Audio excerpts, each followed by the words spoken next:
रोग और उनसे छुटकारा।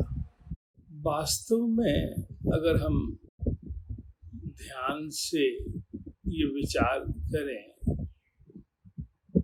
कि रोग हमारे होते किन कारणों से,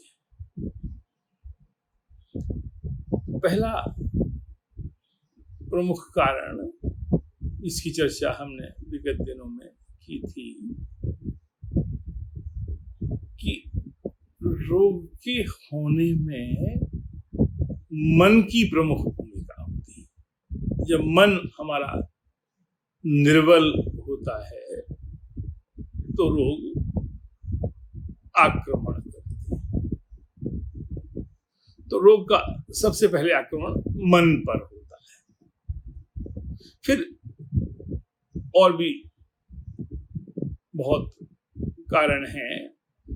अंततः रोग होता काया में, शरीर में। तो रोग रहता भी तभी तक है जब तक शरीर रहता है। जब शरीर रहता ही नहीं तो रोग भी नहीं रहता। तो रोग का संबंध शरीर के साथ भी है। आप ज्योतिष और जो मनुष्य का शरीर है, इस पर ज्योतिषी विचार की दृष्टि से आप विचार करें तो जो मनुष्य का शरीर है उसके जो विभिन्न अंग हैं, उन अंगों का संबंध विविध ग्रहों के साथ, विविध राशियों के साथ है। अब जिस अंग में रोग हो रहा है,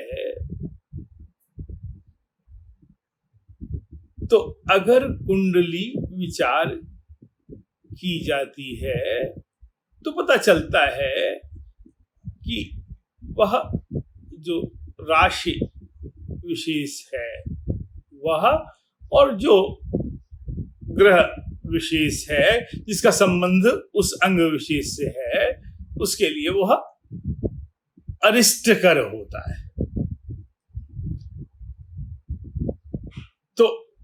तो बातें बड़े महत्व की हैं कि सभी रोग मृत्यु के कारक नहीं होते। कुछ रोग कुछ काल विशेष के लिए होते हैं और काल के जाने के साथ वे चले जाते हैं। तो मैंने 3 बातें कही। कुछ रोग मृत्यु के कारक होते हैं और कुछ रोग कुछ काल विशेष पर होते हैं और कुछ रोग कुछ अंग विशेष से उनकी संबद्धता रहती है। ज्योतिषीय ग्रह के कारण रोग नहीं होता। रोग तो हमारे जो पूर्वकृत कर्म हैं उनके कारण होते हैं। तो रोग का निदान भी हमें कर्म से ही करना चाहिए। ज्योतिष शास्त्र पर जब हम विचार करते हैं तो हर ग्रह की अपनी अलग अलग भूमिका है। इस समय कोरोना बीमारी चारों तरफ फैली है पूरे विश्व में। तो यह कोरोना बीमारी का मूल कारक क्या है? मूल कारक है कफ का बिगड़ना। शरीर में तीनों चीजें रहती हैं वात, पित्त और कफ, पर तीनों समान अनुपात पर रहें, या जितनी आवश्यकता है उतनी मात्रा में उस स्थान पर रहें, तो फिर शरीर निरोग रहता है। पर जब इनकी समानुपातिकता प्रभावित होती है तो तीन स्थितियां होती हैं। इसकी सूचना ज्योतिष, कुंडली आदि पर विचार करने से होती है कि वही ग्रह कभी लाभकर होता है और वही ग्रह कभी हानिकर होता है, और कभी वही ग्रह सम अवस्था में रहता है, न लाभकर होता है और न हानिकर। तो जब कुंडली में कोई ग्रह किसी अंग विशेष की दृष्टि से अरिष्टकर होता है, हानिकर होता है, तब उस अंग विशेष पर वह रोग होता है, या जब संपूर्ण शरीर पर वह उसका प्रभाव होता है तो संपूर्ण शरीर पर वह रोग होता है। यहां भी दो स्थितियां होती हैं कि रोग होता किसी अंग विशेष से है और फिर संपूर्ण शरीर में फैल जाता है। संक्रमण आदि के जो रोग हैं उनकी स्थिति इसी तरह के रोग के में कारक के रूप में होती है। तो अब विचार करिए कि कफ कारक ग्रह कौन कौन से हैं। जब चंद्रमा पापक ग्रह के रूप में होता है, अरिष्ट कर के रूप में होता है, तो वह भी कफ वर्धक बन जाता है, या कफ रोगजन्य कफ का कारक बन जाता है। इसके अलावा बुध जो ग्रह है वह भी कफ का कारक माना गया है। ऐसे ही उसके क्रम से तीनों ग्रह बुध, गुरु और शुक्र, ये तीनों, यद्यपि ये तीनों केवल कफ के कारक नहीं है, ये तीनों अन्य के कारक भी हैं, पर कफ के कारक भी हैं। तो हमें करना क्या होता है कि जब बुध ऐसी स्थिति में हो, जब चंद्रमा ऐसी स्थिति में हो, जब गुरु ऐसी स्थिति में हो, जब शुक्र ऐसी स्थिति में हो कि ये कफ के समानुपातिकता को बिगाड़ रहे हों, तो ऐसी परिस्थिति में ही रोग होता है, कफजन्य रोग होता है। जब लग्नेश अर्थात लग्न में जो राशि बैठी है उसका स्वामी और षष्ठेश छठवें घर का, उस घर में बैठी राशि का स्वामी, ये दोनों एक साथ आते हैं और फिर इन ग्रहों की युति पाते हैं, तो फिर वह रोग पनपता है। तो यह सूचना मिलती है इन घरों से, अर्थात दो घर प्रमुख रूप में सामने आए। एक पहला घर जिसे हम लग्न कहते हैं, तो लग्न का स्वामी भी रोग में कारक बनता है जब षष्ठेश के साथ मिलता है। और छठवां घर जो शत्रु का माना गया है, तो हमारी परंपरा में प्रकारांतर से रोग को भी शत्रु माना गया है। क्योंकि रोग शत्रु क्यों है कि मैंने अभी कहा था कि दो तरह के रोग, एक मृत्यु के कारक रोग और एक आपका जो सहज जीवन है उसके चलने में बाधक के रूप में उपस्थित होने वाले रोग। तो सहज जीवन के बाधक रोग भी। तो आप देख रहे हैं कि कुछ लोग इस कोरोना बीमारी से संसार से चले जा रहे हैं, उनके लिए वह मृत्यु कारक बन गया। कुछ लोगों को रोग हुआ और कुछ लोग 15 दिन में ठीक हो गए, कुछ 20 दिन में ठीक हो गए, कुछ 1 महीने में ठीक हो गए। तो उस काल विशेष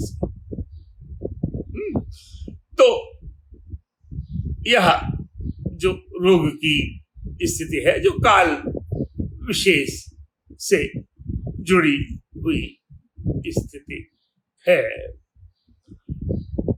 इन स्थितियों में अगर मंत्र साधना की जाए तो रोग अपना प्रभाव नहीं दिखा पाते। मृत्यु कारक भी है और अल्प मृत्यु कारक है, तो भी रोग मंत्र साधना उस अल्प मृत्यु कारक को, और ऐसी स्थिति मृत्यु कारक में भी 75% स्थितियों में मंत्र, क्योंकि क्या होता है मंत्र कारक ग्रह जब हम उस पर विचार करते हैं तो मृत्यु कारक ग्रह की 4 स्थितियां होती हैं। एक बाल ग्रह की, एक युवा ग्रह की, और एक वृद्ध ग्रह की, और एक मृत ग्रह की। इन चारों स्थितियों पर चर्चा फिर किसी दिन करेंगे। आज केवल इतनी सी चर्चा, जब प्रबल अर्थात युवा ग्रह होता है तो वह मृत्यु का कारक बनता ही है। तो 3 स्थितियों में मृत्यु कारक में भी बच सकते हैं। कब? जब बाल हो, वृद्ध हो और मृत हो। तो कुल मिलाकर 75% स्थितियों में मंत्र साधना के बल पर आप मृत्यु कारक ग्रह में भी, उससे भी आप छूटकर लौट सकते हैं। जो सामान्य काल विशेष के जो रोग हैं उनमें तो मंत्र साधना से सहज छूटते ही। अब मंत्र साधना में मंत्र के 3 प्रकार माने गए हैं। एक बीज मंत्र, दूसरा मंत्र, और तीसरा माला मंत्र। जब मंत्र 1 से 9 अक्षरों वाला होता है तो वह बीज मंत्र कहलाता है, अर्थात उसमें 9 से अधिक अक्षर नहीं होते। जब 10 अक्षरों से 19 अक्षरों तक का होता है तो वह मंत्र होता है, और 20 से अधिक अक्षरों का अगर है तो उसे हम माला मंत्र कहते हैं। ये जो तीनों प्रकार के मंत्र हैं उसमें बीजाक्षर सभी कालों में अद्भुत फलदायी होते हैं, अर्थात बीजाक्षरों की साधना से अद्भुत फल मिलता है। आप बड़ा मंत्र न भी कर रहे हो, केवल बीजाक्षर की साधना कर रहे हो, तो भी आपके रोगों का निवारण हो सकता है, या रोगों का आने से छूट सकते हैं। आप मंत्र की साधना कर रहे हो और वृद्ध अवस्था जब होती है तो उस समय माला मंत्र ही कारक बनता है, अर्थात बीजाक्षरों के सचेत साधना करने में कई बार विस्मरण हो जाता है, तो माला मंत्र चूंकि जीवन भर हम उसकी पाठ करते रहे होते हैं, श्लोक के रूप में होता है, वेद मंत्र की एक ऋचा के रूप में होता है, और भी जो हमारे जैसे महामृत्युंजय आदि भी है ना, तो उनके भी जो दीर्घ मंत्र हैं वो माला मंत्र के रूप में होते हैं। तो इनकी साधना हमें करनी होती है, तो रोग का नाशक के रूप में मंत्र साधना काम करती है। इसके साथ ही साथ अगर आप पहले से ही इन ग्रहों के अरिष्ट निवारण की जप कर रहे हैं, मंत्र साधना कर रहे हैं, और अल्प ग्रह है जो जीवन में बाधक के रूप में आपको कोरोना आदि से डसने जा रहा है, तो वह उससे रोकथाम भी करता है, अर्थात प्रिवेंटिव भी बनता है। आपके शरीर में वह कोरोना को होने ही नहीं देगा अगर प्रबल योग नहीं है। तो ऐसी स्थिति में हम एक जिस मंत्र की हमें जाप करनी चाहिए उस मंत्र का हम आज आपके साथ पाठ करते हैं। गृहस्थों को चाहिए कि वे उच्च स्वर के साथ इस मंत्र का पाठ करें, तो यह उनके जीवन में इस कोरोना काल में प्रिवेंटिव के रूप में काम करेगा, अर्थात आपके शरीर में कोरोना को होने से रोकेगा। इसमें दो बीजाक्षर हैं प्रमुख रूप से, औम और दूसरा ह्रीम। औम ह्रीम सौम बुम गुम शम। सोम बुध गुरु शुक्र अरिष्ट निवारणाय सोमाय बुधाय गुरवे शुक्राय नमः। ओम ह्रीं सौम बुम गुम शुम सोम बुध गुरु शुक्र अरिष्ट निवारणाय सोमाय बुधाय गुरवे शुक्राय नमः। ओम ह्रीं सौम बुम गुम शुम सोम बुध गुरु शुक्र अरिष्ट निवारणाय सोमाय बुधाय गुरवे शुक्राय नमः। जो जैन परंपरा के साधक हैं या जो साधक जैन परंपरा की मंत्र साधना करना चाहते हैं, उनके लिए यह मंत्र भिन्न प्रकार से होगा। उनके लिए जिस रूप में होगा उसका मैं आपके सामने पाठ कर रहा हूं। औम ह्रीं बुम गुम शुम सोम बुध गुरु शुक्र अरिष्ट निवारणाय श्री चंद्र प्रभ शांतिनाथ पुष्पदंत गुरुभ्यः नमः।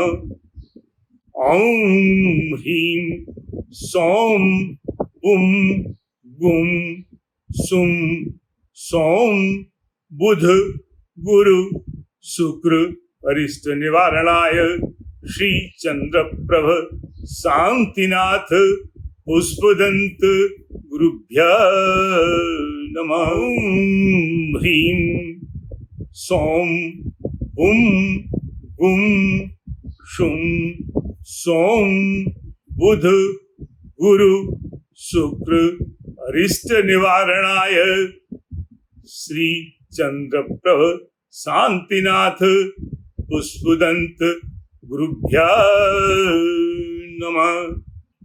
धन्यवाद।